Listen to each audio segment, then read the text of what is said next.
We had been doing the Compton Walk for a Cure for 6 years and promoting education about breast cancer and the benefits of early detection.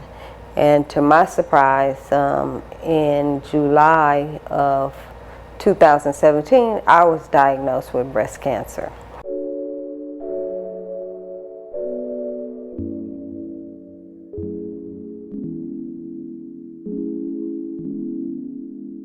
When the doctor told me, it took 2 weeks for me to be able to tell my mother and my daughter.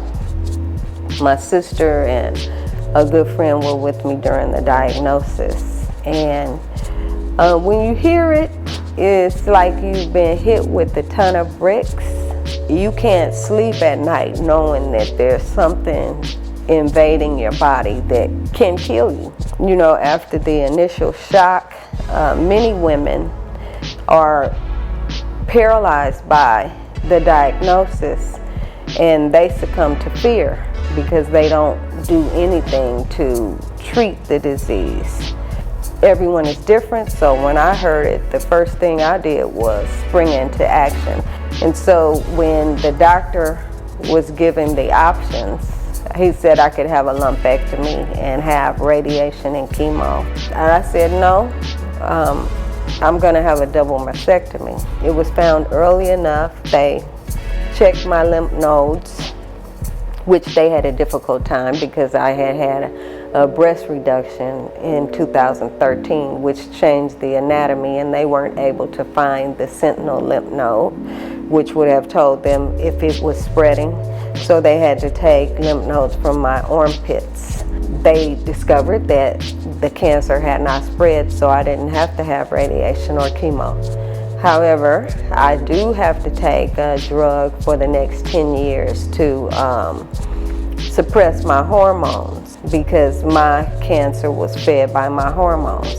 The first surgery, which was the mastectomy and installation of expanders so I could have immediate reconstruction, I stayed in the hospital for 24 hours, and after you have a mastectomy, you can't use your arms at least for 2 weeks, and I was totally dependent on my family. January 25th, 2018, I had the tissue expanders removed and implants placed. On March 24th or 25th, I had a fat transfer, and that was to insulate the implants. And believe it or not, that was the worst recovery. I have some long-term side effects that I'll be dealing with for a while. So I gained about 25 pounds after the last surgery, but I'm making lifestyle changes. I'm on the treadmill at least 6 days a week, doing 2 to 2.5 miles. I'm a conqueror, and you do what you have to do to get through. A month ago, I had the opportunity to be involved in the Biden Cancer Summit. I was invited by Senator Kamala Harris to participate in the conversation. And it was one of the greatest opportunities of my lifetime to be able to sit in the room with UCLA researchers and scientists who study cancer and how cancer spreads and all of the gene therapy and the immunology. I didn't just talk or advocate for breast cancer during that opportunity.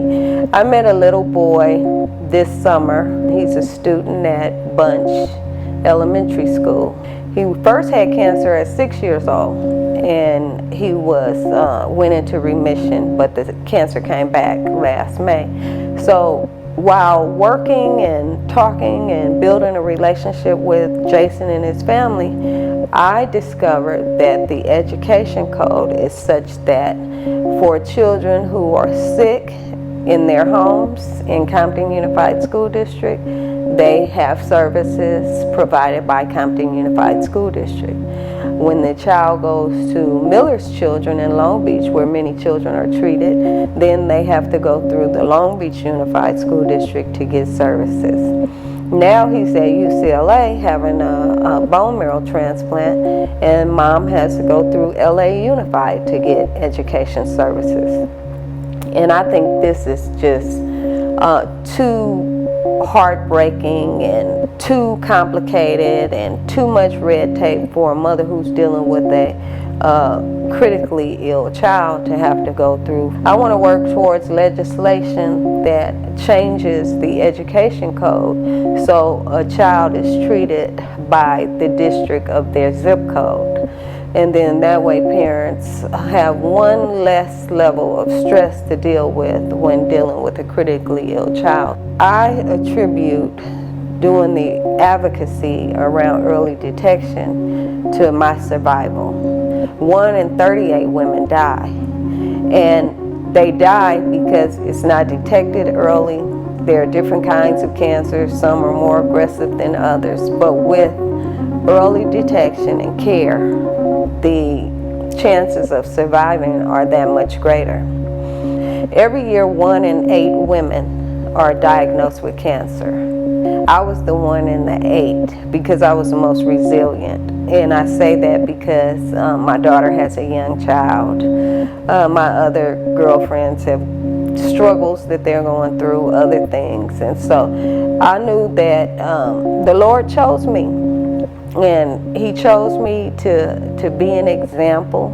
I'm a conqueror. I was more aggressive with cancer than I allowed it to be with me. And I encourage women who have cancer, who are survivors, or who are supporting someone with cancer, going through the struggle, to go to events and programs and places where there are survivors and people going through, because the energy in the room is so great and the stories are so inspiring. Every time I hear somebody say, I've survived for 20 years or I'm a 40-year survivor, I want to hear the story. I want to hear the rest of it because it inspires me and it helps me to know that I have conquered cancer. I am well, and I'm going to continue to be well and work to serve others. I'm Satra Zurita. I'm a 1 year and 6 week conqueror.